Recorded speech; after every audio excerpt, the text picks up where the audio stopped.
All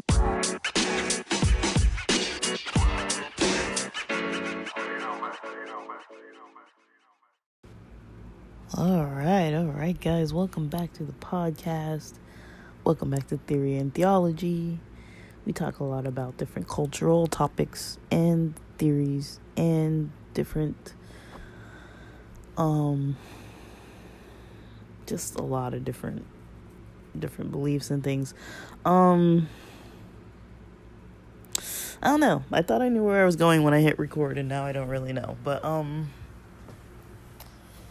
yeah, I kind of wanted to. I'm freestyling this one completely, but I kind of want to talk about this topic that I don't even know how.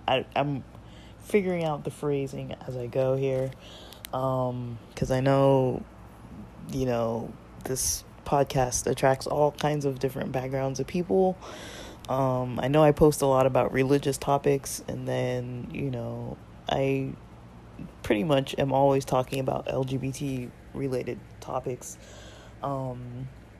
different diversity topics, sexuality, gender, and I know that's a very interesting combination of things, because a lot of people were definitely raised, or who were raised around religion, were usually not raised around any ideas about,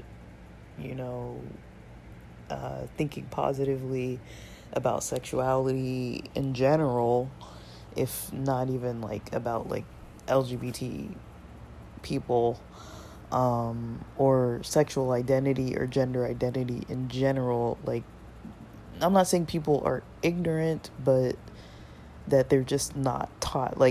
I went to a school that literally, I don't even think they mentioned LGBT people existing in any of the books, other than to point out different passages where things were being condemned here and there. But then, whatever. I'm not really trying to go on a rant about that, but I don't know. Religious texts condemn a lot of things that people do not adhere to. And it's kind of a fine line between prejudice and just misunderstanding and people getting all kinds of different perspectives, and then morality and right and wrong and values. I mean, those concepts are huge, and I don't have enough energy to be breaking down all that at this very moment. People are going to believe what they're going to believe. It doesn't matter what I say on here.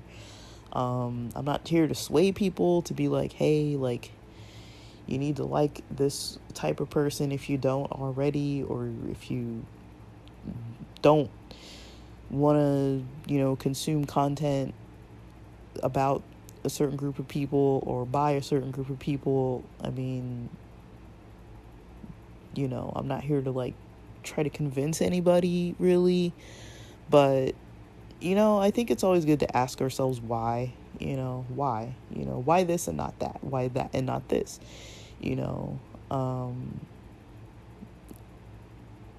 everyone kind of has their lines with everything, for myself, a simple example that has nothing to do with what I'm talking about right now is with movies. I'm not really into horror movies. They make me feel weird.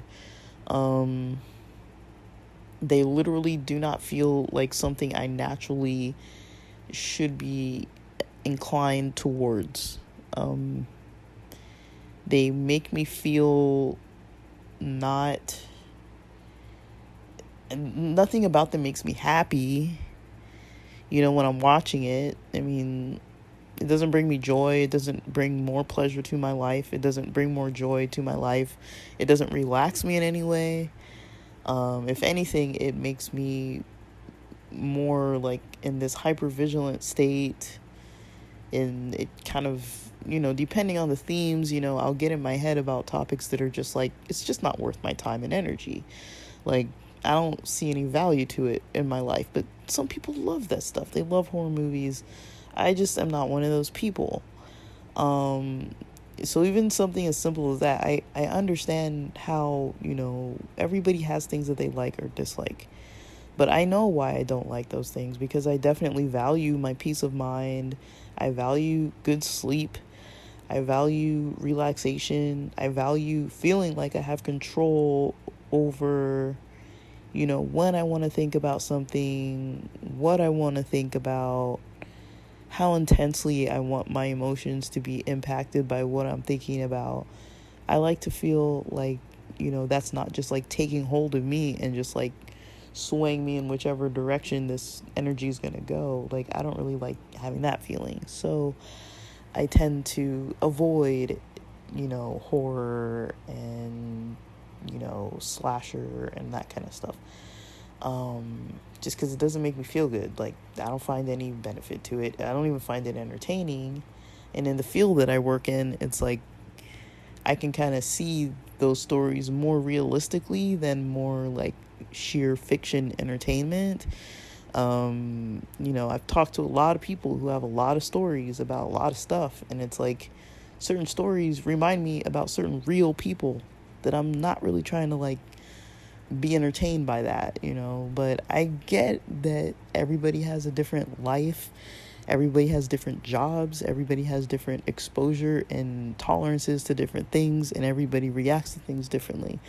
So I'm very aware of that, and I mean, it's fine for everybody to want and like whatever they want and like, but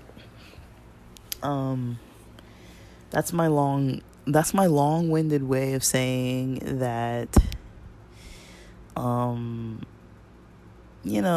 find it a little interesting sometimes how queer content is kind of handled, I guess I would say. I mean, there's definitely a lot of gatekeeping. Some of it's kind of funny. About sexuality in general. So say, for example, TikTok. We'll take TikTok. TikTok is a platform, I don't really need to describe it, but it basically has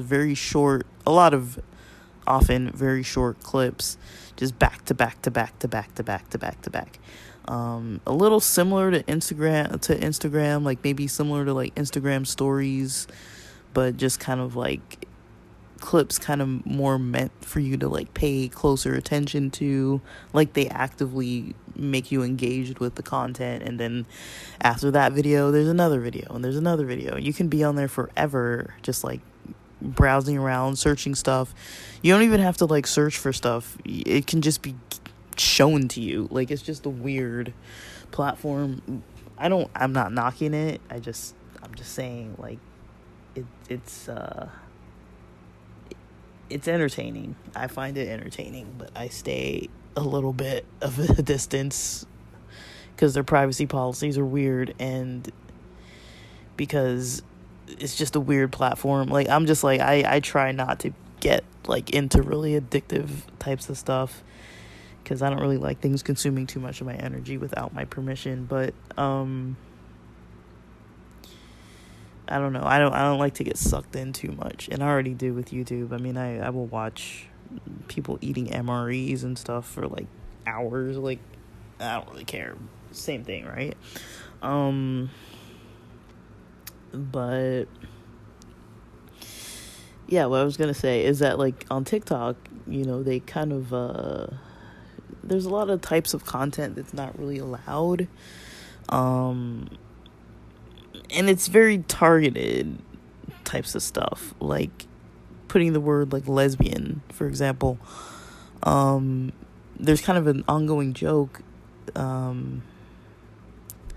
with the LGBT peeps that, you can't really put, lesbian necessarily on things because your episode of whatever you posted might get taken down. It kind of flags it a little bit.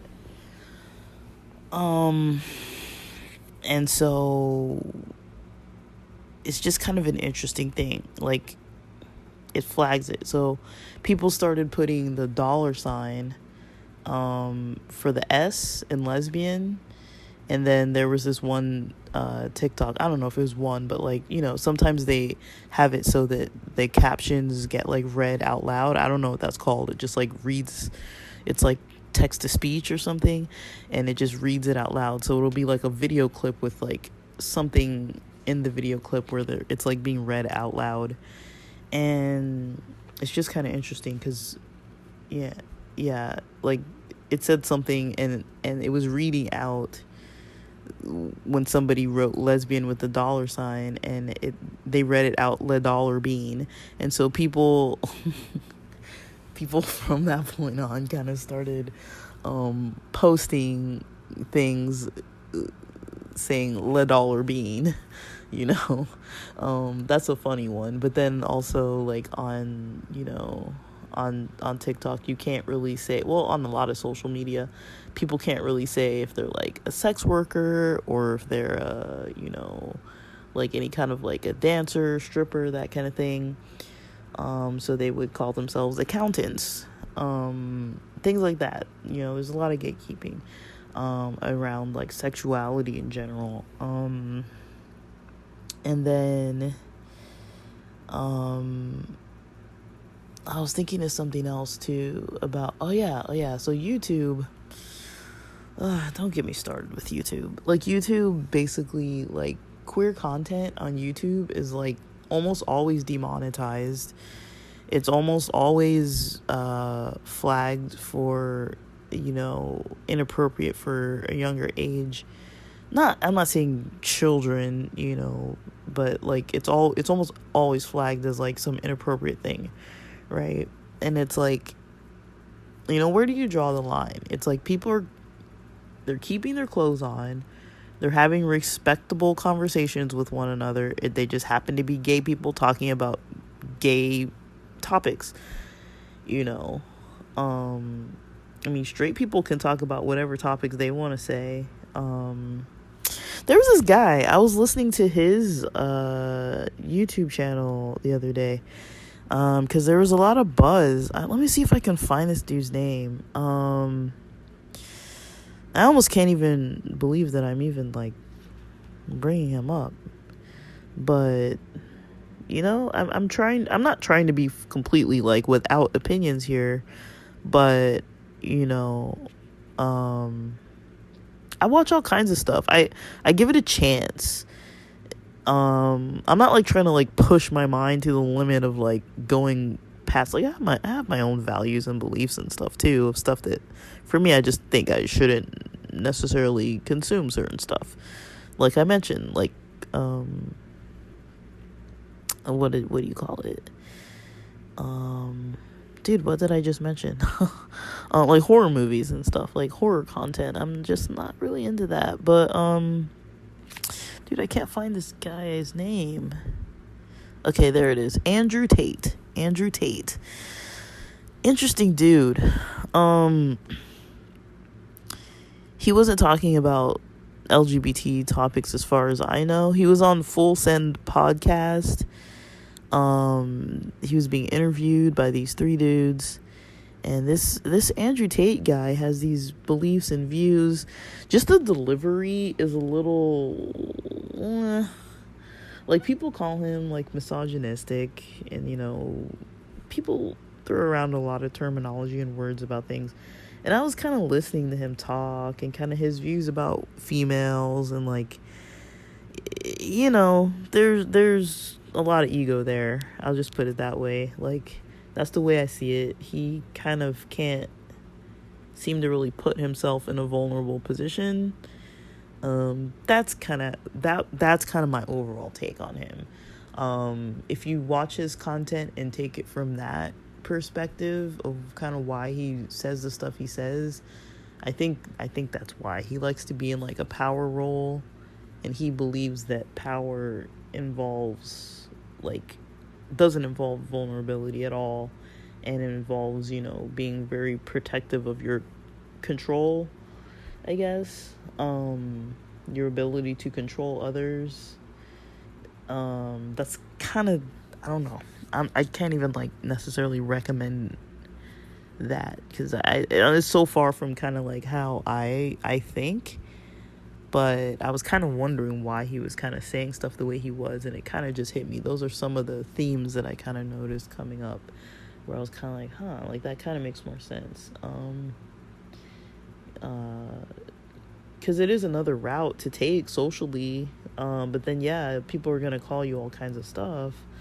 If you're delivering what you're saying to sound like you're, saying basically that all men can go and have multiple relationships with other people and it's okay if they do it because their woman's going to forgive them because they're women, and they just care if you treat them special, and women can't do that because there is kind of that double standard. I mean, there is some truth to a lot of those things, and then he was kind of trying to make a point to saying that people don't value women who have slept with more people. They prefer women who have slept with less people. But I think that's probably also societal. Just kind of like how we've been taught in all these like strange like heteronormative standards that definitely they did bring up a point about like who's the father kind of, a lot of societies don't have that kind of testing, where we can do DNA tests and everything and figure out who the father is, who the mother is. Like, we can find all that stuff out. But, that seems to be more so the reason why monogamy and, why monogamy is pushed, and why it tends to be pushed that males can have multiple sexual partners, whereas females are expected to have one only, and just one person that they're married to, and that should be just it. But it's kind of interesting to like hear that conversation, because the realm I am in is like so far from anything that Andrew Tate has to say that just like a lot of it to me just wasn't even relatable. Like, I've never been in any experience where I had to deal with any guy really, or any guy who really thought like that, or behaved along those lines, or wasn't so sure of himself, or was threatened by like female sexuality. Like, none of that. I've never really been in a situation where I've been even dating anybody who's really been like on that level of really thinking about stuff like that. So it's really hard for me to really wrap my head around. But there is that double standard. But it's just kind of interesting, like in the LGBT world, there just aren't the rules don't apply. A lot of the rules don't apply. So many of the rules just don't apply. Some people try to make, LGBT relationships more towards like heteronormative standards and like westernized kind of ideas of like marriage and relationships and dating. And then there are other people there's a whole other spectrum of people who are just like, we aren't them, so we don't do that. Like, we do things our way. You can go and be monogamous and do your thing, and we will be over here doing our other thing. Like, there's definitely a spectrum. There's a spectrum in the straight world too, but I just think it's just so, I don't know, it's weird. Like, I think two themes that I noticed, and this might be a whole other episode topic, but two themes that I noticed that get commonly kind of exposed, if you want to say it, or commonly these two topics become commonly apparent in mainstream Western hetero kind of like anything that's basically general media, is mostly hetero. Like, and it's kind of weird because I don't even like watch most of it, other than like finance. There's not a lot of like super straight stuff, and like religion. Like, other than religious content and finance content, I don't really consume a lot of very hetero type content. So the stuff that appeals to me doesn't really tend to be on the same wavelength of the other stuff that I see, in the mainstream and or sports. I watch sports too. Not like, I don't like watch them, like, I don't really like follow everything. I just kind of, if it's after work and I want to unwind, but I don't really want to like watch YouTube, or I don't really want to watch a movie and I want to watch something. I like sports because it's like, I like to watch people use their skills to do cool stuff. Like, and it's not too predictable. Well, a little bit it is, but it's not like super predictable for me, because I'm not really like following it too much. But I like a good game, it doesn't matter what sport it is. I like a good game. I find it more positive and entertaining than a lot of the other content on television. I don't really watch like live television other than maybe sports. Otherwise it's just YouTube. I watch some Instagram lives. I watch some YouTube lives. Other than that, I don't really watch a lot of live stuff. And if you know my Instagram, you know that it's just all queer stuff, like, for the most part. Like, that's the only thing I'm there for. Like, I'm not really there for much else. And then I have a couple friends on there, and that's basically it. But I'm going way off topic. But yeah, there I think 2 themes that I definitely notice in hetero version of queer content is the trauma theme story of somebody came out and they had this traumatic experience with it and this traumatic future because of it, and who knows if it's going to be a happy or sad ending.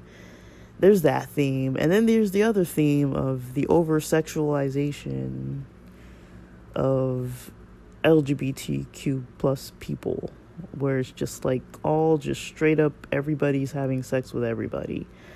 Which is, I mean, I'm not knocking it. I'm just saying, like, it's hard to find stories outside those themes.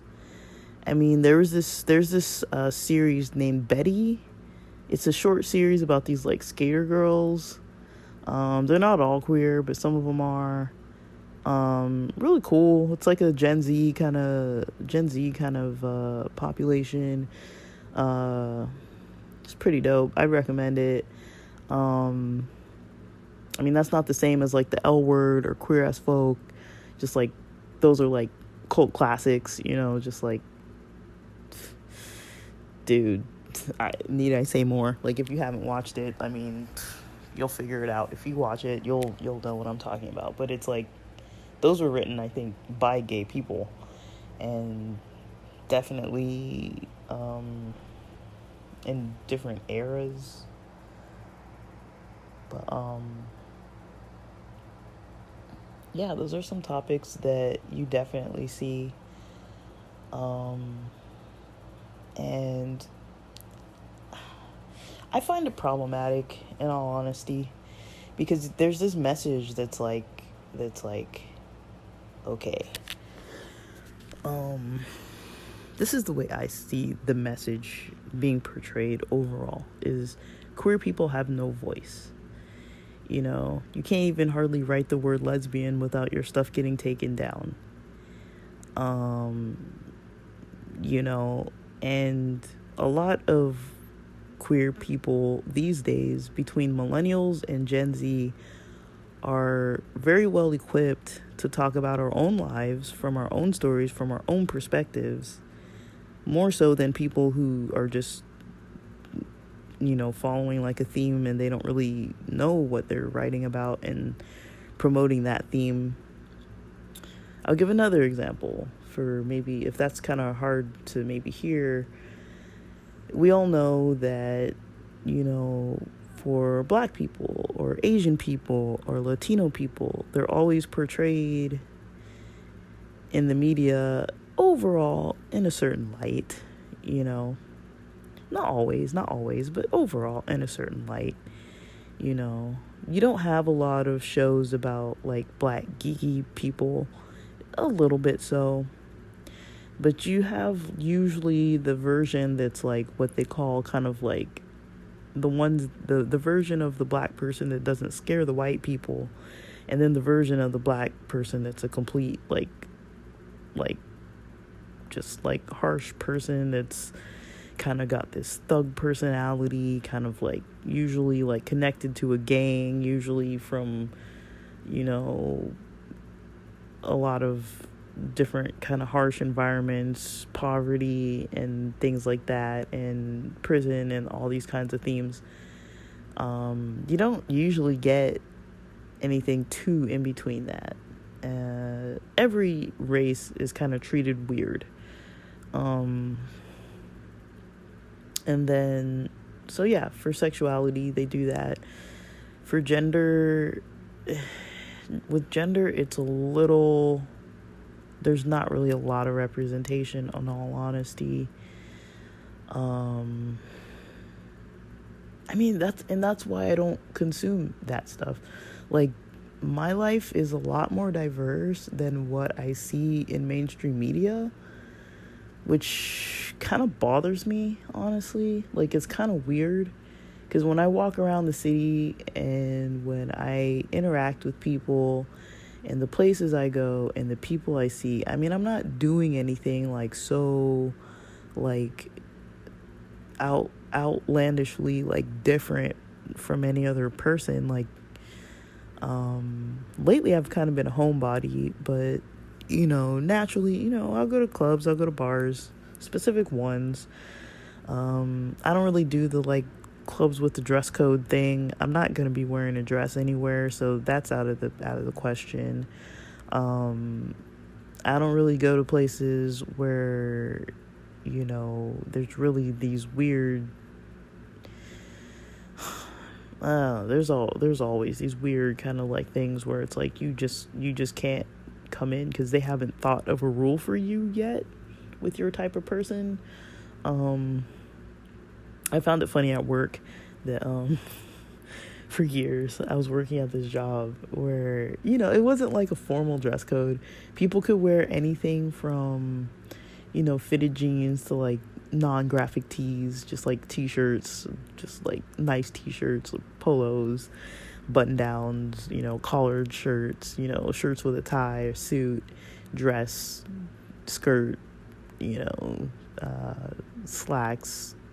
You know, you just couldn't wear shorts and like flip-flops, and like you couldn't look like you came out of the gym or off of the beach, basically. But otherwise, you just needed to look like a little cleaned up.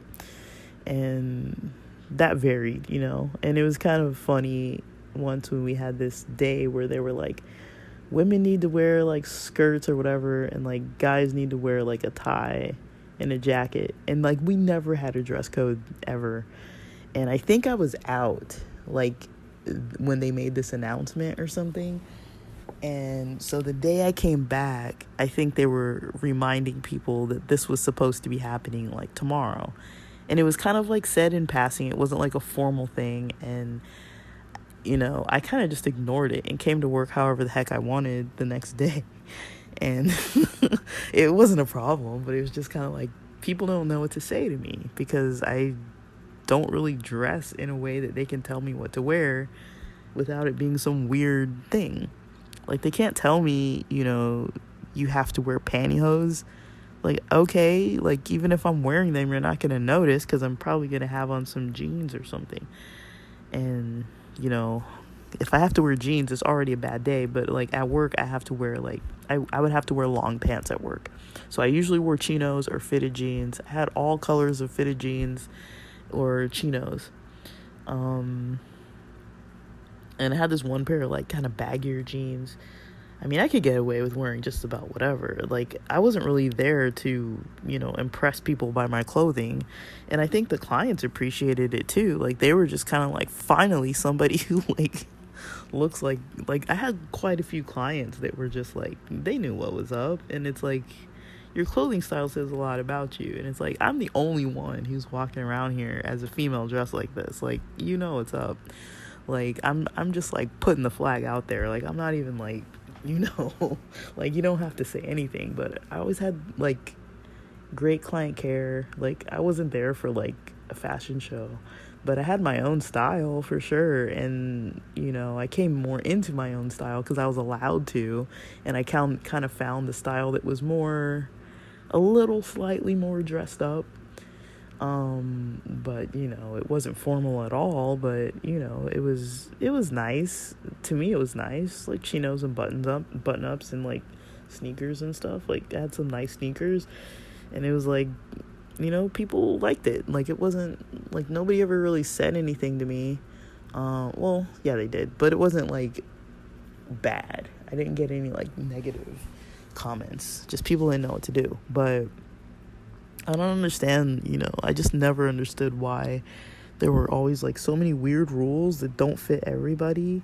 And it's like, okay, you can clearly see me over here and you're just gonna like ignore it, or just like people just don't think about it. And it's like, these are workplaces with all kinds of diverse people, but it's like they kind of just keep these kind of old school standards because people don't think outside the box. So like you'll even see these like dress code standards where you're just like, okay, like what if I hire a non-binary person? How are they going to fit in these standards? Or what if we move to this new building? Like how are we going to deal with the bathrooms being labeled like this or that? When you're working with the general population, you have to be able to serve the population. And maybe that's where it comes from too, because I've always worked in environments where there were like all different types of people there. Living in like San Diego, living in LA, there's a lot of diversity.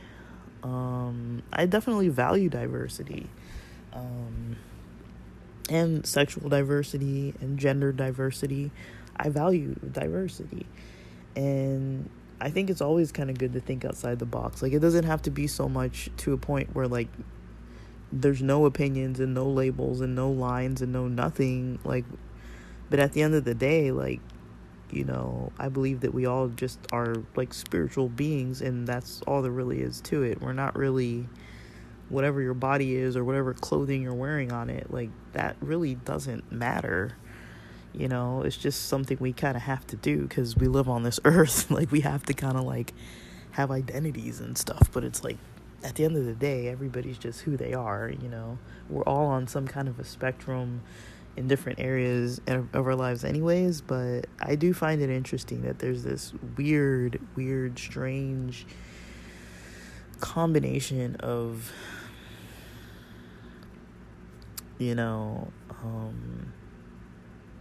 people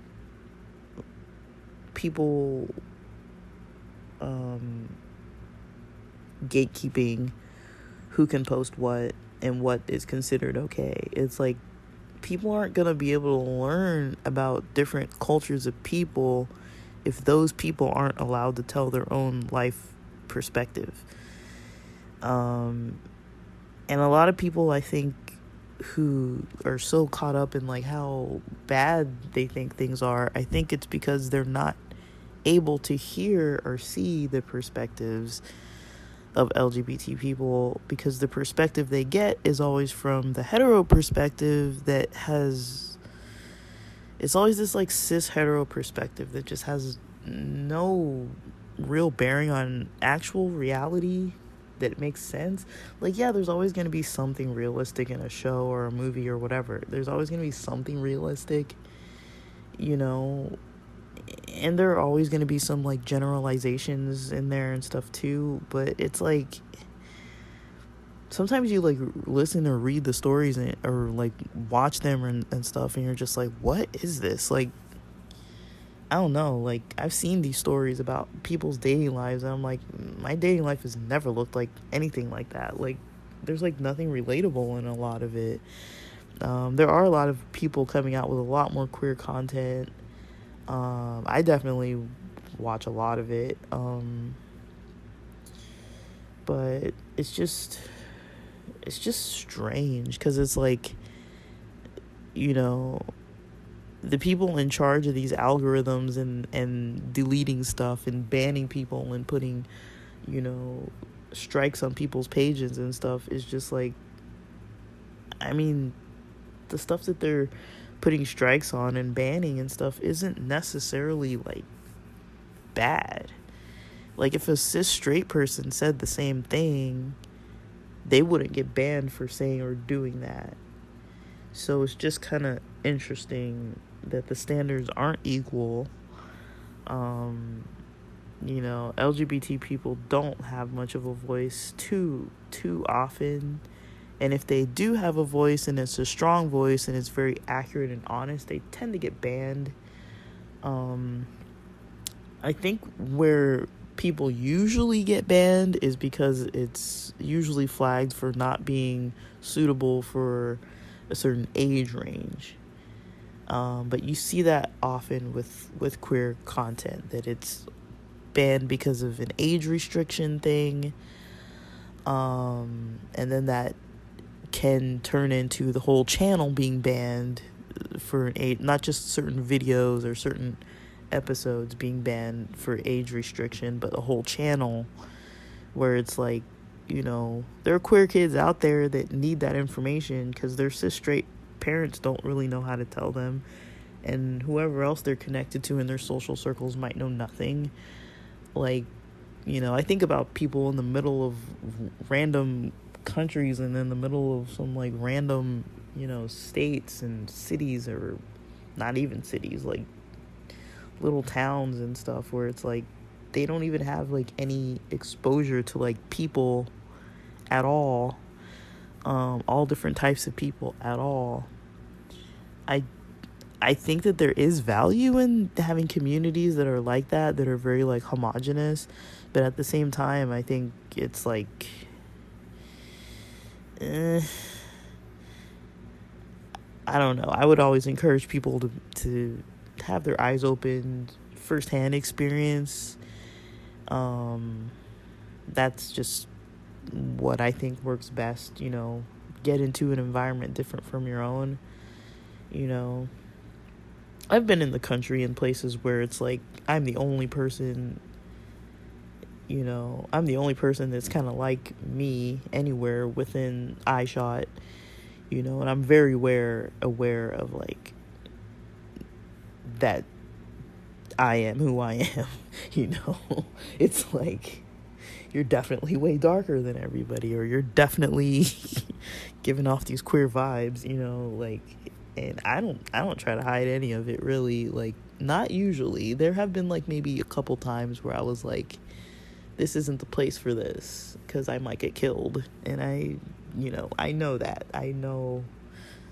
is a reality. I'm not trying to like bring any of that onto my life,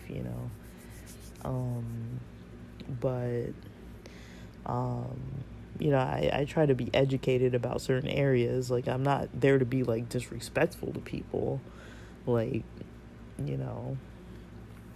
but also like I'm not really there to kind of like appease people or not be myself.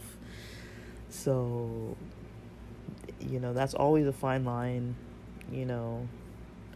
For me, I think that's the healthiest way of living my own life, but I think a lot of people prefer conformity, maybe, for safety reasons. I totally get that. I don't even know. Like, I've definitely dated people where I was like, this is not going to be safe. Like, not even because of the person, not the person themselves. Luckily, I've never like dated anybody where it's been like a problem between me and them. It's always been like a problem with our relationship with the general public. That was like, you can sense tension. I'm a black female. I can sense tension in a room. I can tell when people are uncomfortable with me being there. I can tell. And the last thing I need is to add other layers to that discomfort. That's not helpful, to add more discomfort to the picture. But if you're into somebody, you're into somebody, like, it shouldn't have to be swayed by others in society. But also, where I'm from, it's not normal to be too swayed by the society, because there's so much diversity that in a way you feel like protected by diversity. Like, there's a little pocket of everybody everywhere, so that kind of gives you more protection versus like you're the only one of you within like 100 miles, you know. So, you know, I always found that kind of interesting, but yeah, all the gatekeeping and, you know, keeping people's voices down and, you know, taking down their content and stuff makes it so that, you know, there's only one voice being heard, and that voice doesn't often have experience with what they're talking about or understand who they're talking about.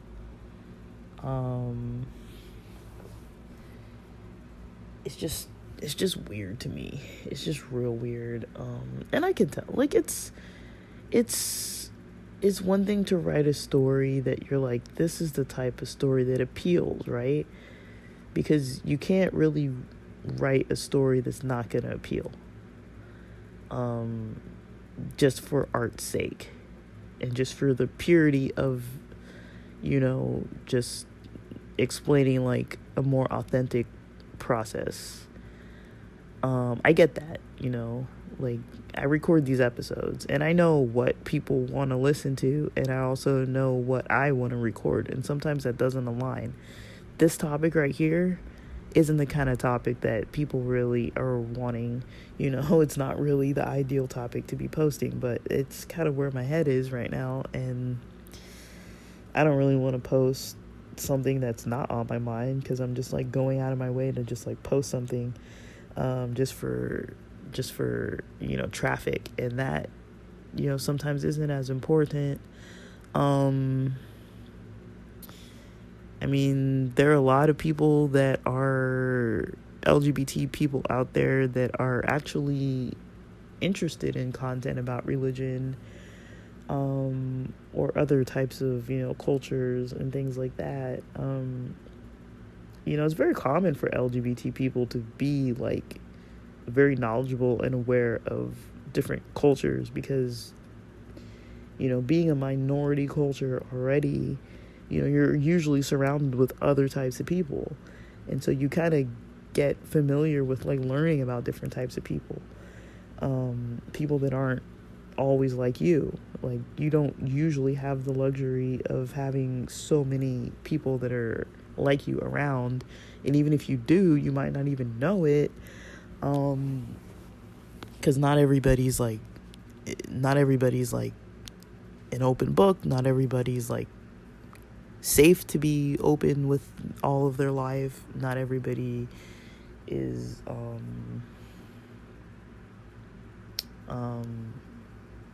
just not everybody is able to do that, really. And that's fine too. I mean, every area is like so different that it's really kind of hard to really even talk about. But yeah, the gatekeeping is definitely an issue. I find it as an issue. I find it as an issue with any form of diversity overall, but with LGBT populations, you know, it's definitely an issue with sexuality and gender. It's definitely an issue. And with gender, there's almost no representation. And if there is, it's always from some weird representation. Now, the other topics I was going to talk about related to, you know, kind of like the over-sexualization kind of topics and the trauma story topics. I mean, the trauma story topics kind of ties into kind of what I was saying about like people writing stories about people that are not themselves. And so there's this theme of like the coming out story. I mean, how many LGBT movies have you seen about somebody coming out, right? And I even question if coming out is even like a thing. Like, I mean, in all reality, like, hetero people don't really, well, okay, I'm not going to say they don't walk around saying this, because they do. In my world, they do. And so hetero people don't necessarily walk around saying that they're hetero, right? It doesn't really come up often unless they're interacting with non-hetero people, like that's when you see it the most. That they'll not. I'm not crapping on hetero people. I'm just saying. You know, for example, I went to this. I mean, I have a very queer podcast. It's not this one, and so I have recorded multiple topics of queer, experience in queer topics elsewhere. So I haven't really integrated it much into this channel, but I'm kind of like, I asked myself why not, and I was like, I know exactly why not. Like, let's not even like pretend like we don't know, because we know, don't we know? But so for example, there's this person I met at, I don't even know her name. I don't think. Let's call her Susie. I don't even know her name. But I met her through friends. She's a friend of some of my friends. So I first met her, this was before the Rona, so let's say it was 2018, 2019, I met this lady. She comes into this bar. We're in North Park in San Diego, and that's kind of like a hipsterish kind of area. And we're at this bar. I'm not going to say which one, but it's like they've got burgers and like sports playing on the TVs and stuff, and like music in the background, and dance floor, pool tables, whatever. So it's a pretty chill bar with good food. So we're there. Some of us are eating, some of us are drinking, most of us are drinking. And these other guys were at this baseball game, and so they come a little later because they're coming from a baseball game. So they make it from the baseball game. They come to the bar and meet with the rest of us who are, at a table. And this lady comes with the people who are at the baseball game. A little bit of rewind here. The baseball game was a Padres game, and it was Pride Night or Queer Night or whatever they call it. And they give you these like jerseys with like a rainbow on it, and a hat with like a rainbow on it or something. I don't really know. I think it's called Out in the Park. I think that's what it's called, Out in the Park. I want to say that's what that event is called. And so she comes in with all my queer friends. I'm hanging out with a crew of like straight folks, buddies, close friends of mine. And then the whole queer crew of mine comes in because they were all at this Out at the Park thing. And so they come in, and they have this other friend with them that had been at that event. So, when I meet her, she's already pretty tipsy. She can't even remember like what extra drinks she bought. Like somebody else had to like tally up her bill and everything, because she was trying to say she didn't buy, like she was like talking to the waiter saying she didn't get this drink, didn't get that drink, whatever. And so I remember her, just because I was like, that was weird. We go our own separate ways, whatever. I hang out with the straight friends pretty often. I hang out with the queer friends pretty often. And then I come across this, like probably, let's say like a year later. It was way later. I'm there with, some other straight friends at another gay bar this time. We're at a gay bar. Dance floor's open, but we're just like eating snacks, nachos, or whatever the heck we're eating, having some drinks, whatever, catching up, just whatever, just people watching and stuff. I'm sitting there with a straight friend, or a couple straight friends, and a couple of my gay friends, and we're just sitting there hanging out. And this is common for San Diego or other areas like it, where you have cities where it's just easy to like pop into certain venues because everyone usually lives pretty nearby. And so they start inviting people. My gay friends, we're at a gay club, so we started inviting like all the other gays, like, hey, come out, we're over here, and everybody's just like sending out messages. Not everybody, but it wasn't like that, but it was just like, everybody's like, yeah, we're over here, like, come through, And so a couple people come through, so like everybody's just like always like friendly, say hi, whatever, and then they can choose if they want to stay or they want to go dance or they want to go mingle or whatever. And usually people are there for a couple minutes, catch up, say hi, meet people, and then they find someone else and get distracted and go about their own business. And so that's normal. And so it's like usually when I meet people through friends, I'm usually not like trying to like really deeply interact with these people unless I'm like vibing with them. And so this same lady from maybe like a year before comes through, and I recognize her, because we had been talking, not like really talking, but like about the year before we had been talking, like we were there with a group of couple groups of people, and she was one of the people that was there, and we were talking. And she comes into this gay bar, and like she stands not far from me, but she wasn't like close to me, and there was like a chair next to me, and she was standing for like a while, and it's kind of like these tall tables, like with these tall chairs, and we're like eating. And so she wasn't talking, she's just like looking around. And so to me it's a polite gesture. I'm sitting there and I'm like, hey, like sit down, like get a drink, have some snacks. Like we have snacks at the table, like the waiters coming around and stuff, or like whatever. So like I'm just trying to be hospitable. Like I've met her before too. Like usually I don't really care to talk to people that I haven't met, but I'm like, dude, we're here socializing, your friends called you out, you came out to socialize, and you're just gonna like stand there. So I'm trying to like sit down, like, you can take a seat if you want, like whatever. I said I wasn't like pushy or anything, but I'm just like you want some snacks, like hey, how you been, like long time no see kind of thing. The first thing out of her mouth is like, I'm straight, I have a boyfriend. I'm like, okay, good for you.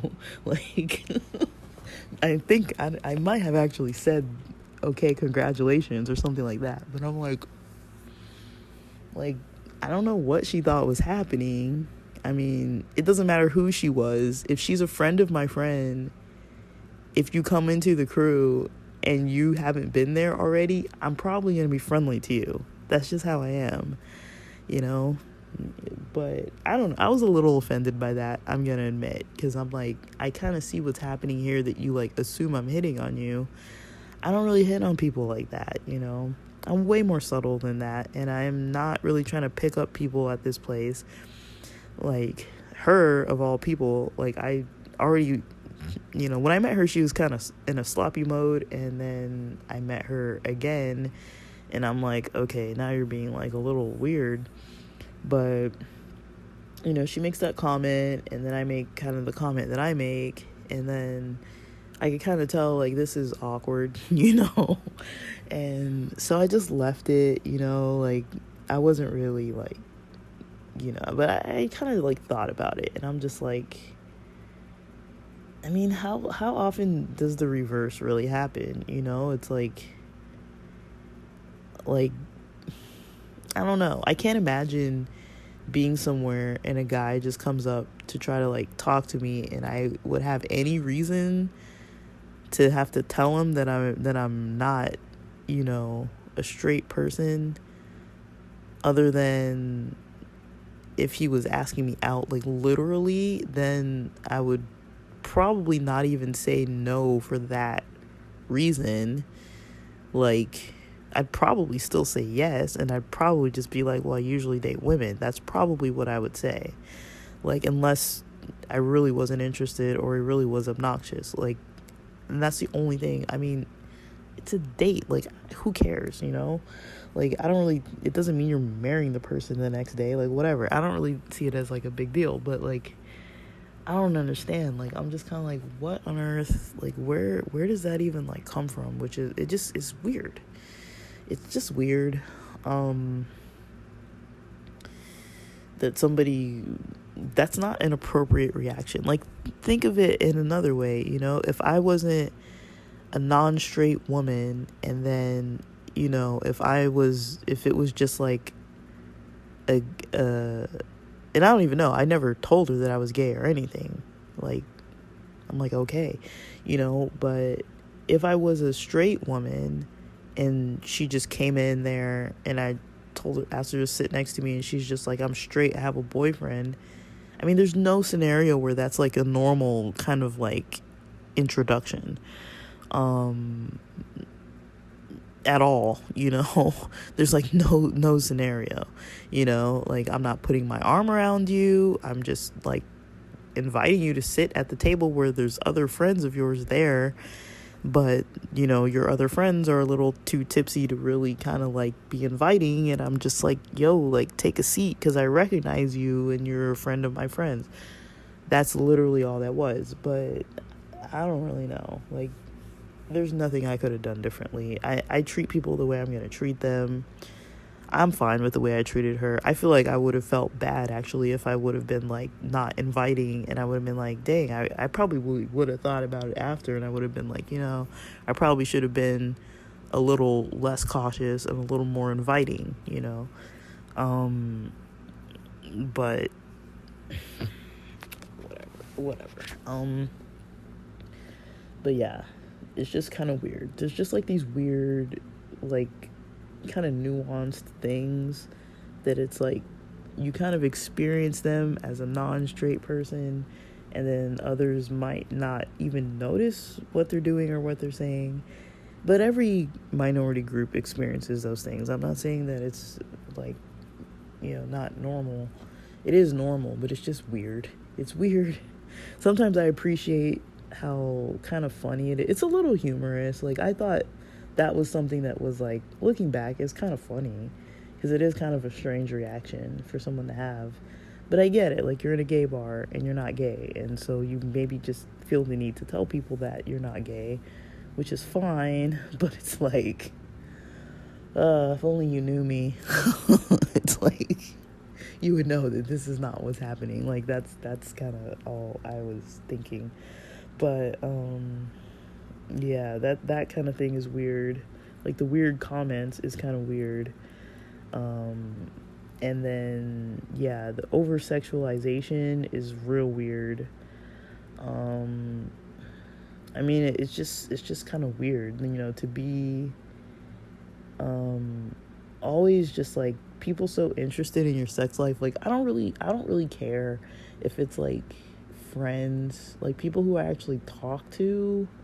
It's like, if I actually talk to you, if we talk on the phone and we're texting each other, then, like, we have a strong enough relationship that I am probably not gonna mind what I share with you, because I talk to you on a regular basis.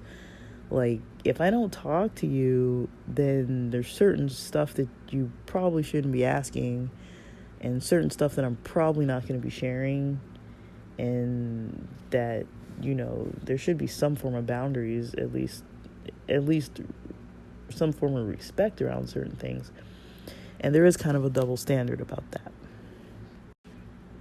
And so this double standard, if that's even what it's called, there's kind of this double standard that's just like, oftentimes as a non-hetero person, you'll get asked questions that nobody would ask a hetero person these questions, because they're just so awkward.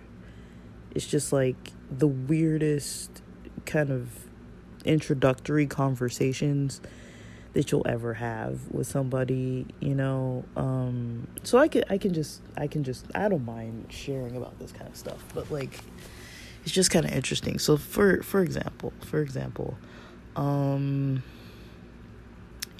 like, sometimes you don't really know, you're meeting somebody new, like, not even a date, nothing, like, you're out somewhere, I don't know. I'm a mingly person, guys. Like, if I'm in a mood to socialize, I will talk to anybody anybody who doesn't look like they're annoyed by somebody speaking to them or talking to them or being around them, and anybody who seems like they kind of want to mingle. I can kind of get the vibe of it, and if you want to mingle and I want to mingle at the same time and it's convenient and we're vibing, I'm gonna keep talking to you. Like, I don't care if we're never gonna see each other again. I don't care if we even get each other's numbers, if we ever talk again. I don't care. I'm just there for the moment. I don't really care, so it can come up a lot,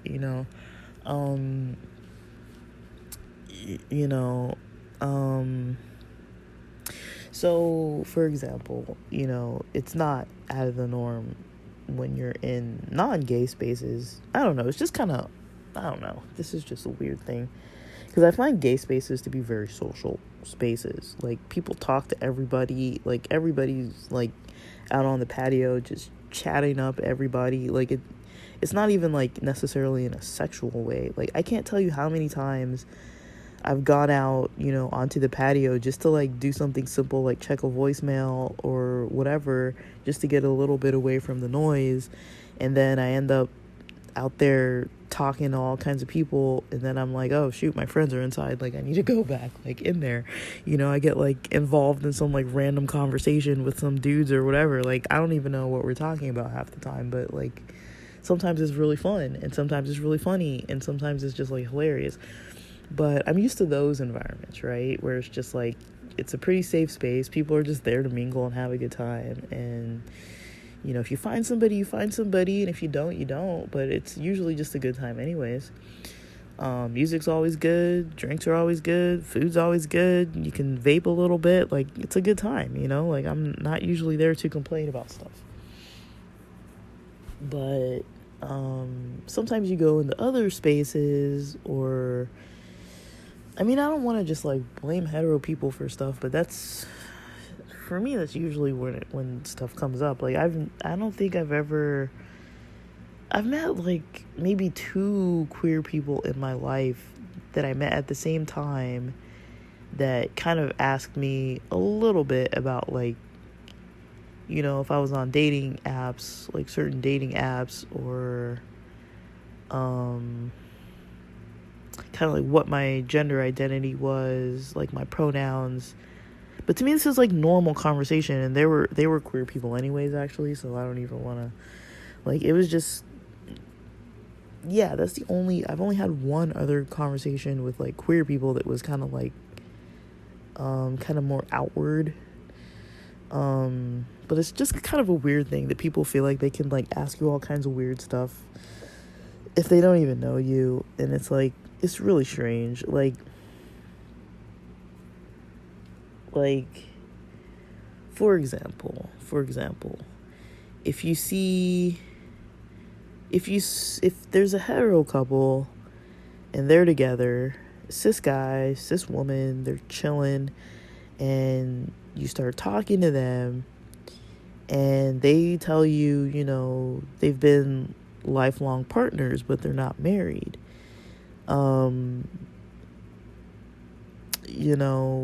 You probably wouldn't ask them, oh, okay, so you guys are partners, so who's the male and who's the female, or who's dominant and who's submissive, who's the top and who's the bottom, are you having kids, like, how many kids do you want, do you believe in marriage? It's like, these are weird questions, right? I mean, obviously that's, like, the weirdest approach if you first meet somebody, to be, like, asking them that, right? That would be weird. That would be so weird. Or, you meet, like, this hetero cis couple and start asking them about, different sexual positions. Like, so, like, I've heard about the 69. Like, so how do you guys do that? Like, how exactly, it's like, I don't even remember your name, and I'm asking you these questions. Like,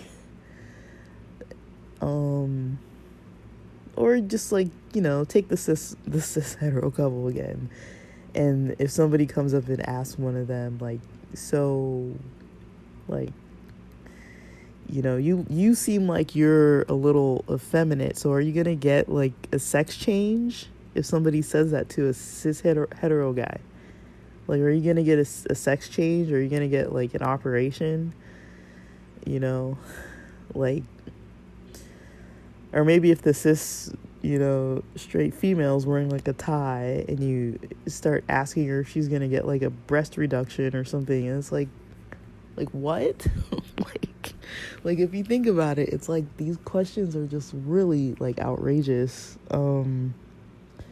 But it's like, they're not abnormal questions for queer people to experience upon introduction. It's like, hello, my name is so and so, and then somebody's already asking you about your genitalia. It's like, what warranted that question exactly? Like, what was it that made you think that you needed to ask me about scissoring right now? Like, where did that come from? And like, why would that come up like now, when nobody has asked you anything about this, or we're not even talking about it? It's not even the topic of conversation. It's just not a normal way to introduce a conversation, you know. I mean, certain topics are just weird to bring up, you know, pregnancy and like childbirth kind of topics, how you're gonna birth your children. I mean, that's not a second sentence type of topic. Or like, the sexual positions that you prefer is not necessarily like a second sentence kind of topic. Your whole like sexual history, like how do you know what your sexuality is if you've never dated outside of that? Like, nobody would ask a hetero couple, like, who was maybe longtime life partners, you know, how do you know that you're not gay if you've never dated, you know, someone of the opposite sex? It's like, you don't even know me. Like, where are you gonna even be like asking these questions? But even like reversing those questions, you know, like thinking about it is like, when the questions are reversed, you know, if somebody's asking like a queer person these questions, I mean, there's nothing necessarily wrong with the questions. It's kind of more the timing of it, and just the assumption that that's okay to ask, that somebody wants to talk to you about that, or be your Wikipedia for gay terminology and gay topics and all things gay. It's like, dude, Google exists. You can use Google for any of these topics that most people want to ask.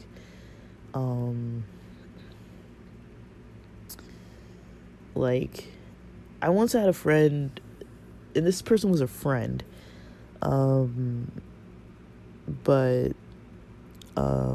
we didn't know each other that well. We were just really friendly with one another. And, you know, there was a time when they kind of asked me, like, they were kind of asking me, like, are you a top or a bottom?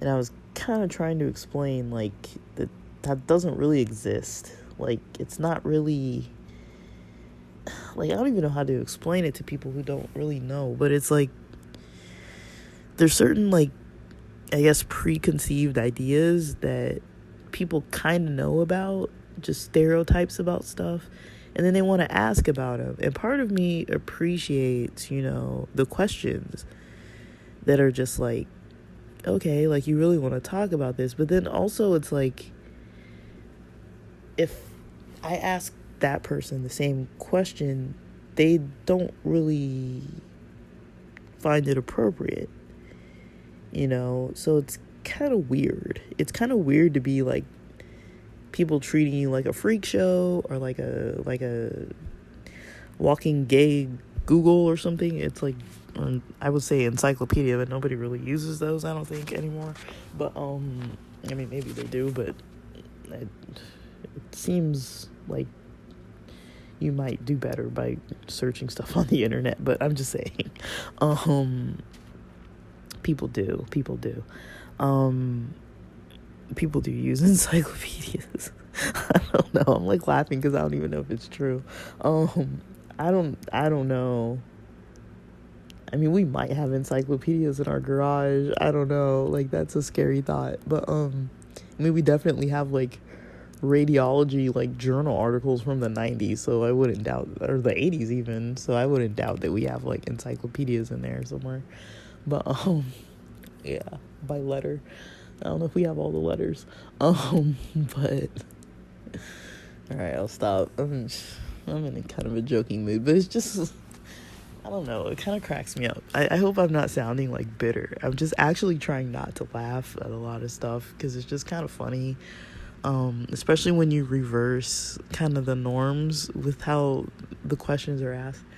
Like, yeah, like I had a friend ask me, like, you know, is like, they're kind of like asking, like, I don't know, like all kinds of questions, like is scissoring a thing? And I was just kind of like, well, yeah, it's a thing. Like, it's not like the only thing. I think to a lot of like cis hetero people, scissoring makes sense because it's maybe the most similar thing to a lot of like classic missionary kind of style stuff that people do with one another. But there's so many other things. Like, that's not like the only thing. For some people, that's like their main thing, and that you know, I get it, but it's not like the only thing that exists. But for some reason, people really know that terminology, and then they want to know how it works. It's like, what do you mean? Like, how does it work? Like, I mean, it just works. You figure things like that out, you know? Like, I don't even know. Sometimes it's, like, hard to even answer questions. It's like, do you really not know how it works? Like, I think you do know. You just want somebody else to tell you, I guess. Like, I don't know, man. And then... So not only that, but yeah, people kind of asking like yeah, when my friend was asking a question about are you a top or a bottom, and I was kind of like, that's the most confusing question to try to answer for somebody, because it's like, I know what you're asking me, you know. I'm not the most mask presenting person, but I'd say I'm more on the androgynous, kind of more on the mask end than the feminine, that's for sure. As far as presenting, like, I'm not really gonna be wearing like neckties, bow ties, suits, like, you know. My hair stays pretty short, but it's mostly because it just gets out of control. Like, it gets to a point where it's like, there's only a certain amount of time that I want to spend combing my hair, in all honesty. Let's be real. Like, I'm not trying to spend like an hour combing my hair every day. Like, if it gets bigger and thicker, it's just like, you know, it's the same thing that happens to your garden when you let the weeds overgrow it. It's like, you're gonna have to tame that someday, you know. Like, so, but yeah, I just find questions like that kind of interesting. Like, it's kind of like, it's assuming, I mean, I get it if it's like assuming that one person always takes a dominant giving role and the other person always takes like a submissive receptive role sexually, and that's the only dynamic that somebody prefers in the bedroom, or in life maybe even, but in the bedroom specifically, and that there is a position related to this as well, that the dominant one is on top literally and the submissive one is on bottom literally. I don't know if people really understand sometimes. Like, it's not as simple as to just be like, yeah, top or bottom. Like, that's not really always the case. Like, I'd say most people are more like on the switch-verse kind of part of the spectrum. It kind of just depends what's going on and what they feel like doing and what the dynamic is and who they're with and what their preferences are at that time or with that person. And it can change during the sexual session as well. So I don't even know. I don't think that question is really possible to really answer, but I mean, I know what people want to know, and especially when you present a little more masculine or just not super feminine, people assume that you're like a top and dominant, and you know, that you're giving instead of receiving more so. I don't know where, I mean, I know where these assumptions come from, but I don't know where they come from at the same time, because like in queer sex, that's not always how it goes. I mean, with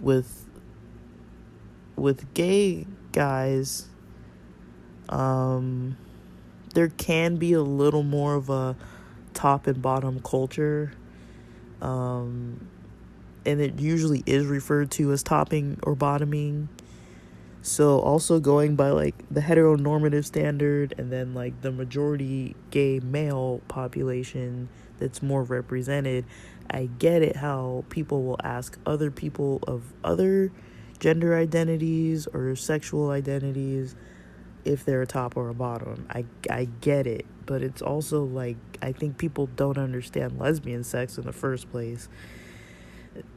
Their exposure to it is usually through lesbian sex that's made for cis straight men that's not usually even lesbians, or even if they are, they're usually not. And all, let's be real, they're not.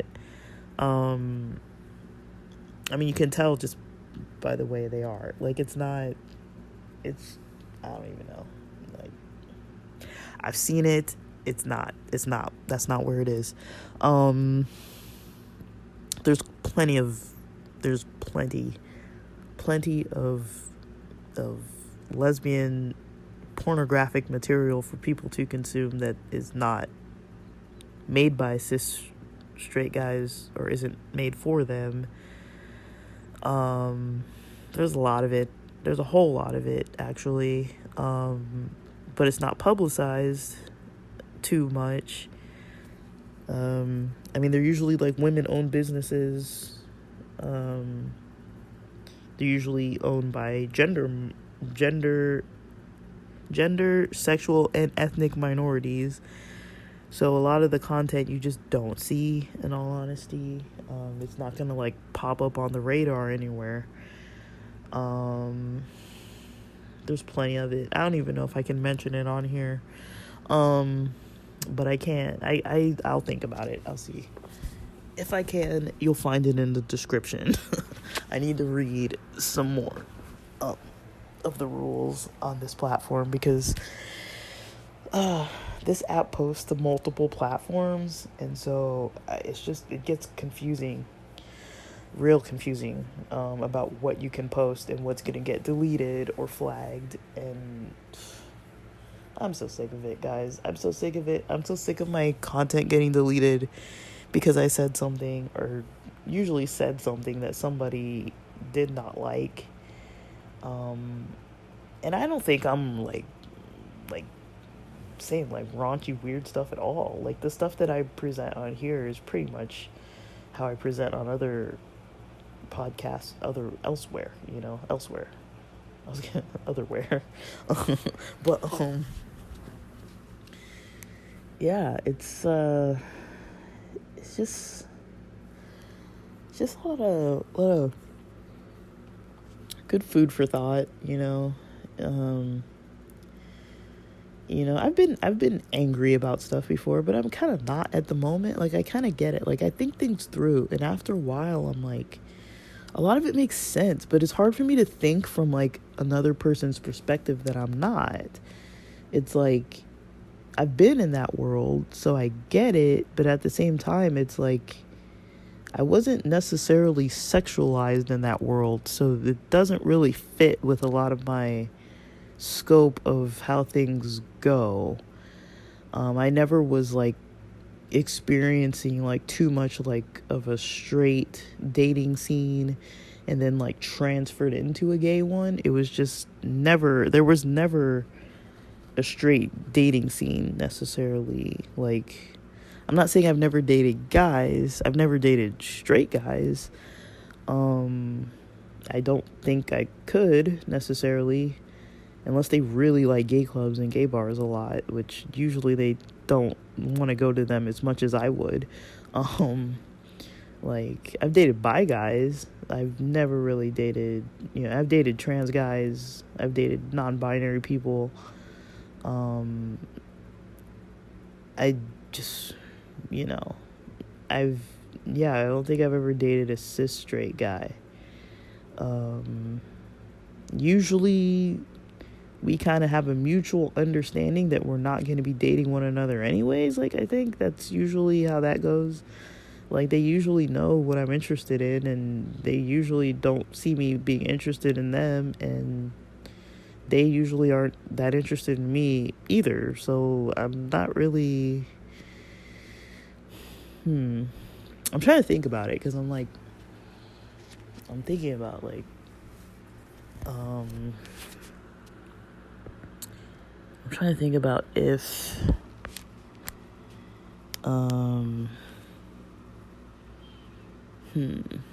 yeah, no, but, yeah, I'm pretty, I don't really share a lot about my, like, dating life on here. I share a lot about it on elsewhere, just because that's where it is supposed to be, I feel like. I mean, I don't think I have to, like, keep it hidden on here, but I also don't think it's just not usually where the conversation's going. Like, I have other things that I want to talk about too, so I usually talk about all the gay stuff in one area and usually don't talk about it hardly at all over here until more recently. I've been posting things, which is fine with me. Like, I could talk about this stuff all day long. Like, I don't really care, but I just know people get offended. It worries me. It bothers me a little bit that people aren't open-minded enough to, like, hear other people and just, like, sit and listen to other people's sides and opinions of things. And, like, I'm not trying to, like, sway anybody. I'm just putting it out there that life is weird for some of us. Some of us have weird experiences. All of us have weird experiences, I'm pretty sure,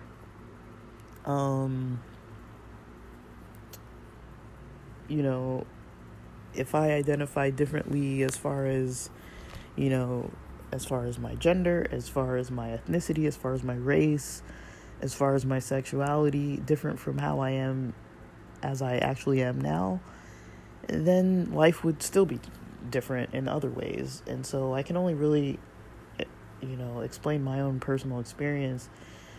But I do find it fascinates me a little bit. Sometimes, like, not even in a sarcastic way. I'm not saying that sarcastically. Like, it just kind of fascinates me that, there's such a divide, I guess. That's not the right word. There's such a lack of exposure. Algorithms do this, they push content that's closer to what you're likely to watch. And so if you watch a lot of gay content, you're going to get a lot of gay content recommended to you. So most of the stuff that I have that's out there that I'm searching, it just comes to me. Like, I'm not, like, I don't have to go way out of my way to search it. But if I were to maybe, create a new account, log in from a different IP address, algorithms wouldn't know what to think. And I don't think I'd come across the same content I come across already without actively searching it out. I think the first thing I ever searched out, I can't remember what it was. I can't remember at all what it was. I don't remember what it was. I know the first gay YouTuber I ever followed was Davey Wavy. He goes by Wicked Cool, not spelled Wicked Cool.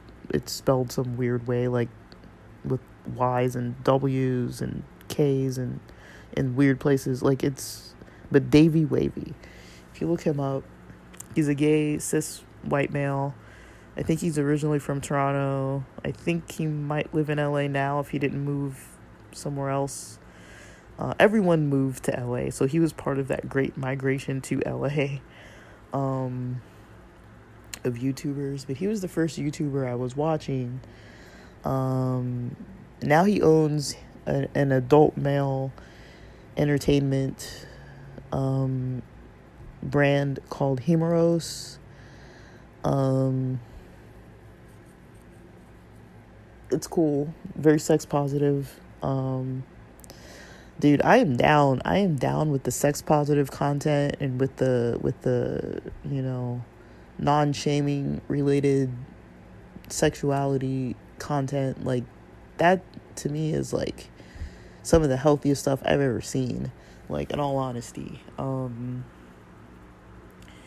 he's done a lot of videos with Helix. They're another brand. Usually like twink guys. They're not all Caucasian. They're usually like twinks. The majority, I think all of them are, in all honesty. Some of them are a little older. Like Blake Mitchell is a little older. Not old, like they're not old, but they're older. They're not like still like in college, like getting an associate's degree, like that young of an age. Like, they're older. But they're not necessarily twinks anymore. I think his name is actually Lane V. Rogers, but he goes by Blake Mitchell. So I think, he started like interviewing, like he originally wasn't interviewing those people. He was just having his vlogs, just about what he did, or like workouts and topics like that. Healthy eating, just him and his friends on occasion taking trips and stuff. And then he started getting into interviewing adult entertainers and went that route and made his own brand, which is very successful. And I think, I don't know who the first female, like a queer female that I came across. I think I was searching, I don't know what I searched on YouTube. It was probably like tomboys or something like that. I don't know what I searched. I don't remember what it was. This is like decades ago at this point, so there's no way I can like remember. But Jess, basically, who goes by J Killem, JKIILLEM. She's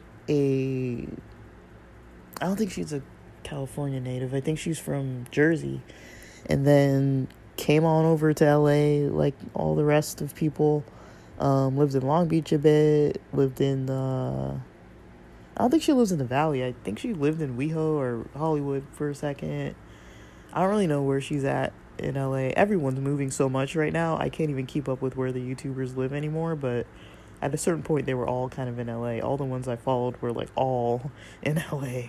Then it got way too expensive and everybody's like, I'm leaving.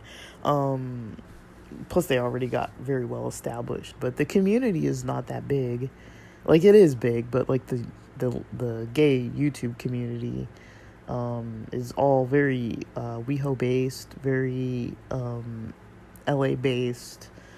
I think BuzzFeed shed a lot of light on I think they were the ones that kind of broke into the mainstream more so, with the Try Guys and a lot of the like BuzzFeed, like the queer BuzzFeeders.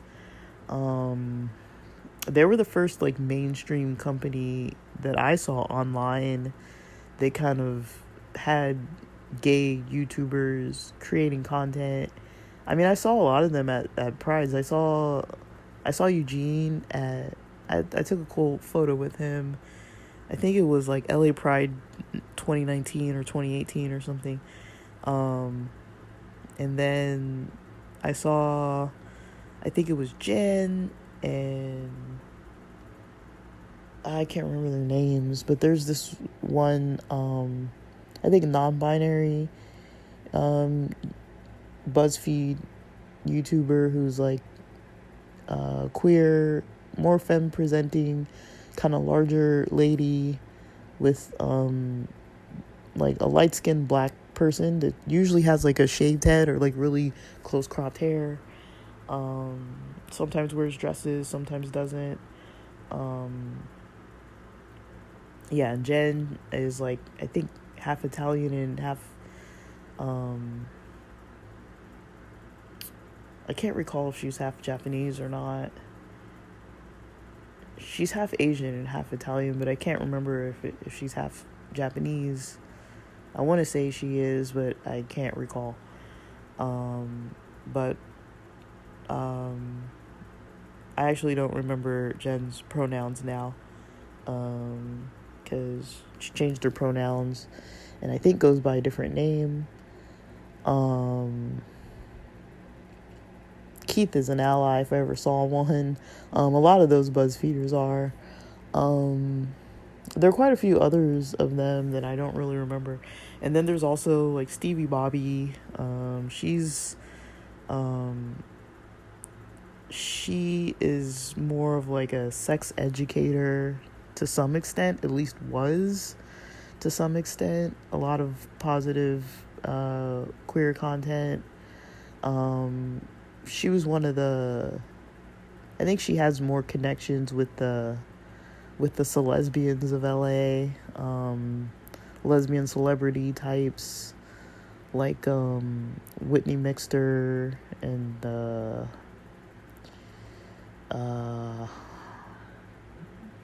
Sarah, can never remember her name. I think she's like Lebanese and has like very beautiful eye color, but I can't remember her name. Croce, something like that. And yeah, Stevie Bobby spelled just Stevie and then Bobby Boebi. There's also Lacey Green that does a lot of like queer topics. Lacey, Laci. She gets a lot of crap, but honestly, any women that are out there talking about sexuality are gonna get a lot of crap. Let's just be real. She gets a lot of crap, but she has a lot of educational content. So for people who have a lot of questions, I would strongly recommend some of that content. That would be like Stevie Bobby, Lacey Green, Davey Wavy. Between the three of those people, you'll find plenty of your questions answered. If you're under 18, ask your parents if you're allowed to watch it. And they can guide you to tell you what is okay and according to their expectations of you. But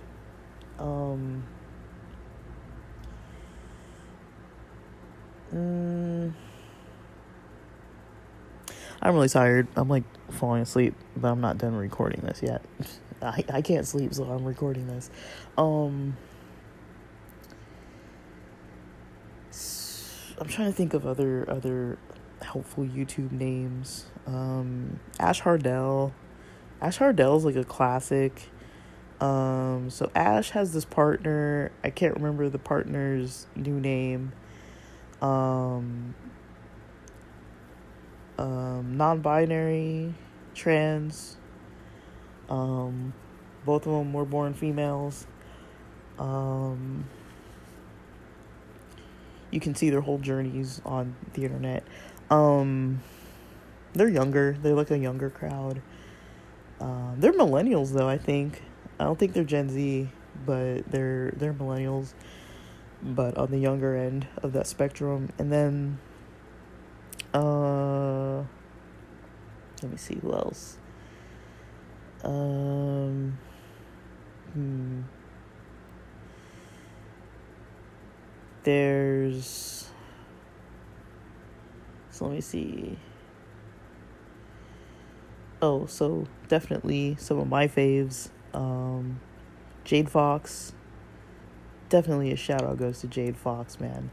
Holding it down for the mask presenting black queers, females out there. Like, for sure.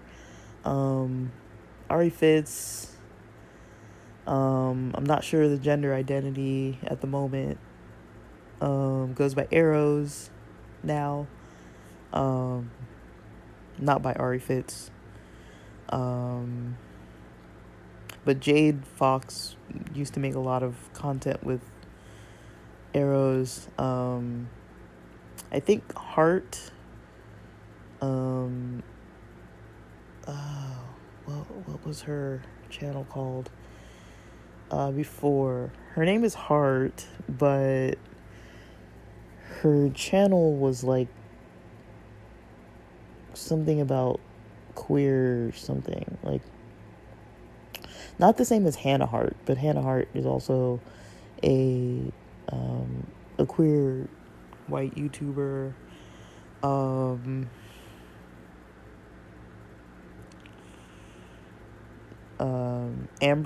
Amber's Closet. Another one out there, one of the pioneers. I mean, literally, these people were like some of the only people that were out there creating content when I was first searching for people on YouTube, because I was like, there's got to be content out there somewhere, and it wasn't coming through television, and it wasn't coming through hardly any other platforms. And then, you know, you give the gays a mic, they're gonna have plenty to say. So yeah, all of those guys. I mean, I'm leaving a lot of people out too. Ashley Gavin, I like her comedy. Tien Tran, really cool comedy. Let me see. Tien spelled Tien.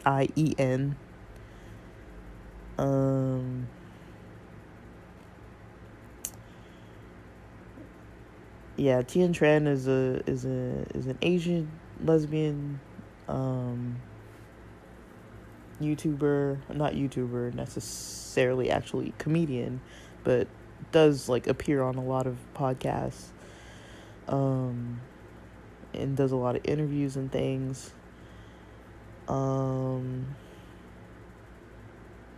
Elena Joy, she rock climbs. She's a cis lesbian white lady. She used to make videos about being a baby gay when she was like kind of first coming out. Her content is kind of funny sometimes. Like, I just find her hilarious. Lately she does a lot of reaction videos. She's reacting to like gay thirst traps, or like TikToks that people send her of like glow ups and things like that. So it's pretty fun. Shine Louise, she's got her whole brand of a lot of lesbian adult content. Just look up her content. She's got plenty of it. Her content usually has people of all sorts of genders, non-binary people, trans people. Let me see. Yeah. Different ethnicities of people.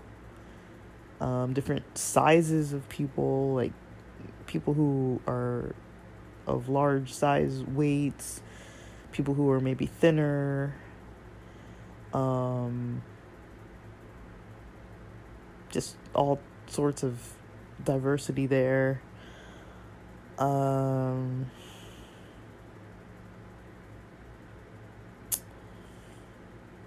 mean, this would be easier if I would just go through my browser history, but I'm trying to just do this off the top of my head of kind of just the stuff I've consumed recently or things I'm thinking of catching up on.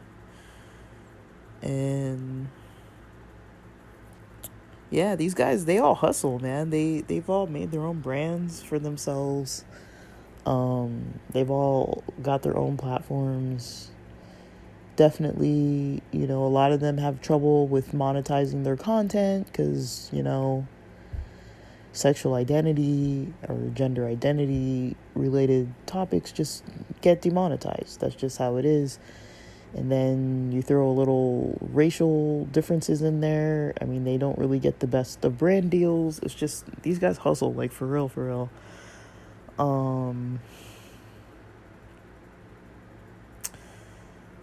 But, if you're interested in any of it, check it out, If you're under 18, ask your parents. I think one of the Gen Zers I've been following more so recently is Mac Ingemi, like Makingemi. It almost looks like Making Emmy, but Mac Ingemi. She's really cool. She's from the Midwest, a lesbian YouTuber. A lot of these guys rock climb now that I think about it. She's got her sister Mattia on there a lot, and they're just like besties. They're kind of a funny duo, even though they have their own separate channels. I think her sister's kind of more questioning, but I don't think her channel's really about that. But when she comes on Mac's channel, it's kind of more about that. Mac's kind of more of a mask presenting female. There's a lot.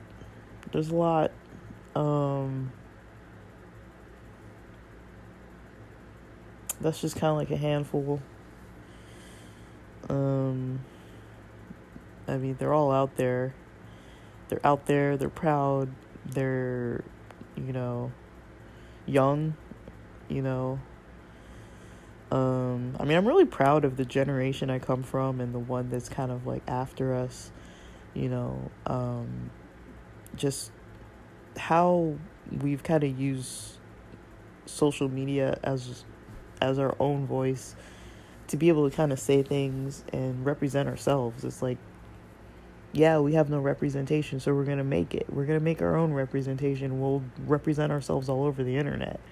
Like, that's basically what it is. It's like, if mainstream's not going to push it, we're going to just make our own content. And, that's just how it goes. But, I mean, I really like it. It's, to me, I tend to like positive thinking content, things that aren't very like shame inducing content or fear manipulation kind of content.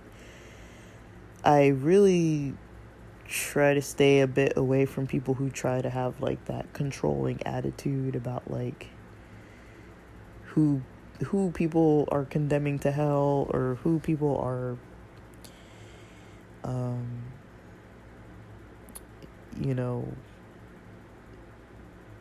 kind of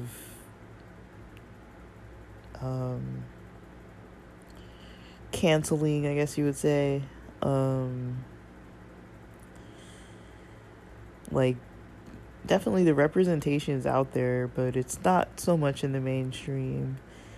I don't watch a whole lot of TV, and even the little amount that I watch, this was the first year that I remember seeing so many rainbows all over the television during June of 2022. All the marketing, into Pride merch for other companies that aren't even on the radar for like LGBT people. Like, none of us are even thinking about them. Like, their names never even come up because they've never done a thing for us that we know about. And then here they are trying to sell like pride t-shirts and stuff. It's like, I get it, but it's like, you know, I would love it if that money would like actually go to the people or to the center and like certain areas of the world, like the different LGBT centers all around in different communities. Those are great resources for people that help out a lot of people, save so many lives. Like, I mean, with this country, I find the population, I find it, I'm not saying the people themselves, but I find it atrocious that we have such a very large youth LGBT homeless population. It's just, that just goes to show that, you know, we're not doing enough. You know, Americans, we're not doing enough, you know, not at all. So, I don't know. People want to spread their hate and stuff, but I mean, hate could lead to death, in all honesty. It's not something to really take lightly, and like it's kind of hard to really just like see the statistics really out there of what things actually really look like in reality. This country is not doing good enough for any minority groups, in all honesty. But yeah, I think I've been talking for a real long time. Mostly because I'm thinking so slowly that I can't even talk fast enough. But yeah, I think, like, I don't know. I'm happy with the direction this episode went. It's pretty lengthy. Other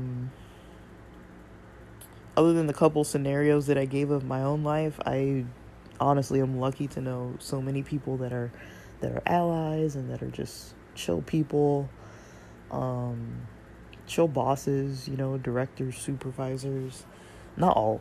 I've had bad bosses and supervisors too, but most of them that I'm routinely having to be around, my friends and, you know, family members and everything. Like, I'm lucky to have a lot of good people surrounding me, you know? Like, I don't have to deal with a lot of the BS that a lot of people, a lot of my own people have to kind of deal with around the world. I have the luxury of being able to kind of do what I want and dress what I want and say what I want and, you know, kind of do what I want and be how I want without too many negative repercussions. I mean, there are always going to be negative repercussions and prejudice and all that kind of stuff, but you do kind of learn how to deal with it. Like I was saying, like I you know, where I'm from, I still wouldn't be comfortable just like dating trans people all the time. Like, it's, to me, that's the most stressful dating type of situation that I just can't really manage it with my own mental health. It's just hard to really justify putting myself in that much danger to get to know a person. Is just kind of like, it's a little extreme for my taste of socializing, but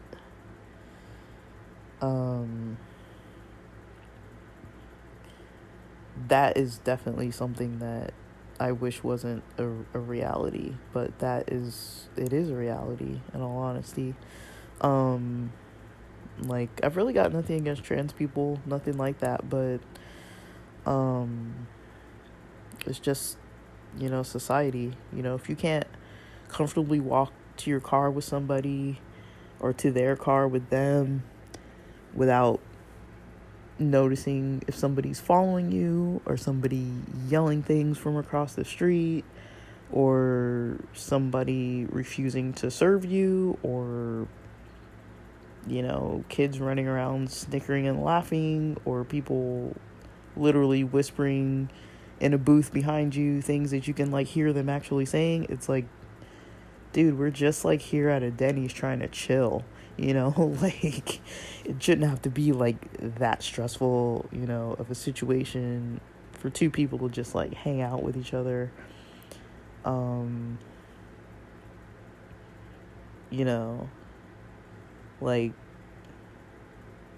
yeah, I mean, like, it's pretty crazy. It's pretty crazy, like, the way people can treat one another. I always appreciate those kind of like experiments that people have done, where they're like a different race or like a different something, and just see how people treat them. I always find that kind of interesting. I know it's kind of hard to do with like race and ethnicity and stuff, but with gender presentation, it's not that hard. It's not that hard to just put on a style of clothing and have people like assume that you're something. People will assume you're gay if you're dressed in a gender presenting way that's kind of, not really what your born gender is. Like, if you were born, assigned female dressed in mask clothing, or assigned male dressed in, more femme clothing, people will treat you differently.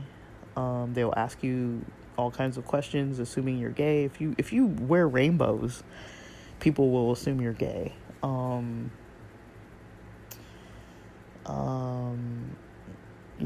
had a roommate who wore so much tie-dye all the time. He wears a lot of tie-dye, and it's kind of funny because he's like totally sober, vegan, hippie dude.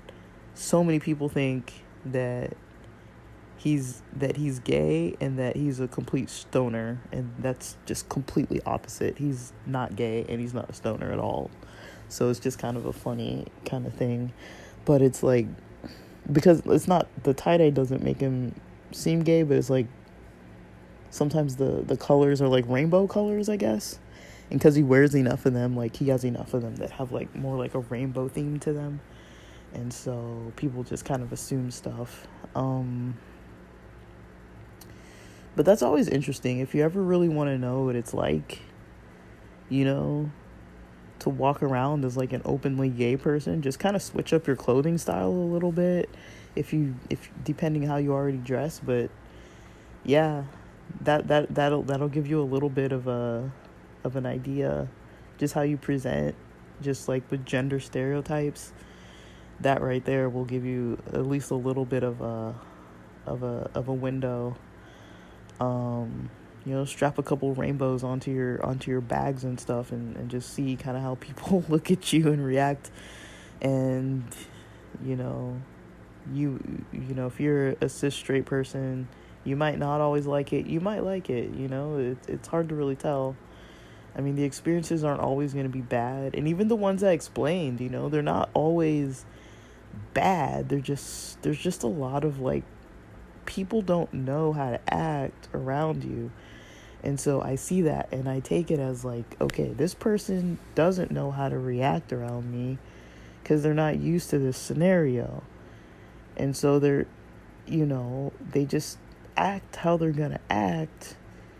And I think we've all kind of done it though, like, I mean, gay people do it too, like, I'll be around like straight people talking about all this kind of stuff that I know that they're just like, we're on like a different planet sometimes. I'm like, the topics that I'm interested in, it's like, they don't want to talk about this, It's like, I'm not like even necessarily bringing up like sexual topics, but it's like, there's so much stuff that people just don't, do, or have experiences doing. Like, it's just not like normal, like, like, I don't know, like, kind of like the serial dating thing. I think that's one thing that like, not all, but some of my, cis straight friends, I know they kind of like aren't really into that, And for me, it's like normal.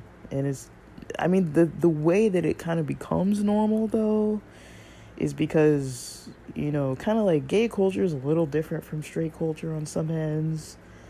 Not always, but it's just like when you meet a person that is within the realm of a type of person you would date.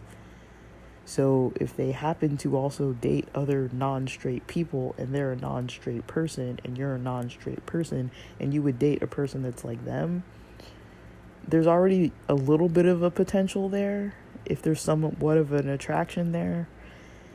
And then, a lot of times people might, I've talked about this before, I don't know if it was here, but a lot of times people might pursue a relationship before they would actually pursue the friendship. Like they start by going out on dates, for example. You meet someone who's cool at a club or a bar, you start chatting with each other, you get each other's numbers, and you go out on a date, and then you go out on a few dates, and then you realize we're not really compatible to be dating, and then you take a step back and you become friends. I don't think cis straight people do that too much all the time. Maybe they do.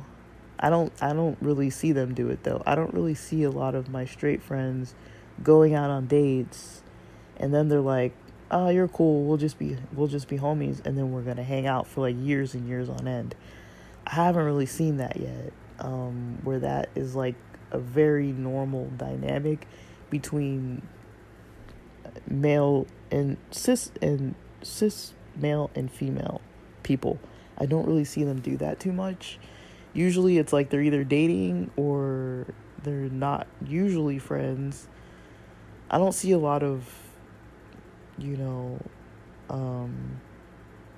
just friends. I don't see a lot of that. A lot of gay people have a lot of really complex relationship dynamics because different people have crushes on different people, and depending on your circles, some people are sleeping with other people, and then other people are sleeping with your friends, and then it's like, I don't know, the lines between friendship and dating can get very blurry. Like, people might not be fully committed to one another, but they're still kind of dating, and they're still kind of hooking up, but then they're still kind of dating other people. And it's not, like, the rules aren't, like, too defined. And to some extent, it's really nice. And then to some extent, it's, like, it just gets confusing to a point where you're just like, oh, my goodness, I don't really need this. But, yeah, it's just a different culture. That's all it really is. Like, but there's so many subcultures in there. And so much diversity. And so much life. And so much art. And so much creativity. The gays are definitely creatives, we gotta have an outlet for something, because, oh my goodness, like, I think art keeps a lot of people alive, in all honesty, like, the creative processes and everything, but this is gonna end in 10 seconds naturally anyways, so I'm gonna stop recording, but with that, hopefully you like this different content, and thanks for listening.